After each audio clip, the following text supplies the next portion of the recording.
You just answered the question, are there prophecies in the Bible? Yes. Well, the question should have been, are there fulfilled prophecies in the Bible? Oh, yeah, sure. Just like today, people can predict what's going to happen in, for example, in America and probably in India too, there's a lot of concern about the conflict between Ukraine and Russia. And there are a lot of people predicting what's going to happen. And some of them are right, and others of them are wrong. And you get predictions in the Bible. You get predictions, for example, that I think Jesus himself predicted that the temple in Jerusalem was going to be destroyed. And it was. There were other Jews making the same kind of prediction, that there'd be a war against Rome and Jerusalem would be destroyed. And these people, people who thought that might happen, did happen. And so there are predictions then, just as there are predictions now, and some of them happen and some of them don't. Then the question would be, then there is a thin line between speculation and a prophecy.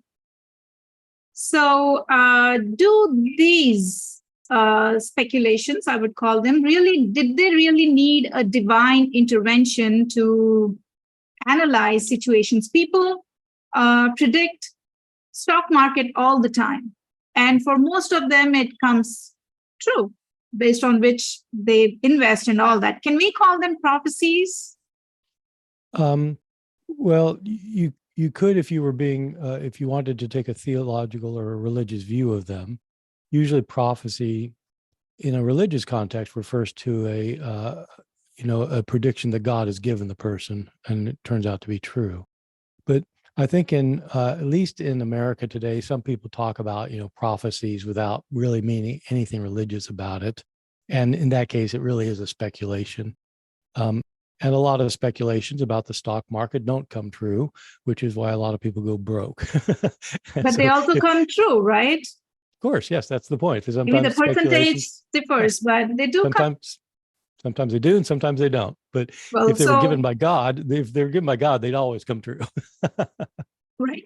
Okay, so what about Isaiah 7:14? Isn't that a prophecy for the Mashiach, the Messiah? No, it's not. It's quite explicitly not. If your listeners don't or viewers don't know, Isaiah 7:14 is the passage where in the New Testament, Isaiah 7:14 is quoted to predict that Jesus will be born of a virgin. A virgin shall conceive and bear a son, and you shall call his name Emmanuel. The problem is that when you actually read the book of Isaiah, it is not predicting a future event about the Messiah.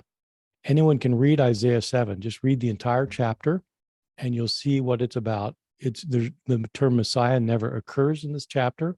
It's not predicting the coming of a future king in this chapter. And it's a mistranslation to say that 7:14 says, a virgin shall conceive. When you actually read it in Hebrew, what it says is a young woman has conceived and will bear a son. And when you read it in its context, it's talking about a woman in Isaiah's own day who is already pregnant.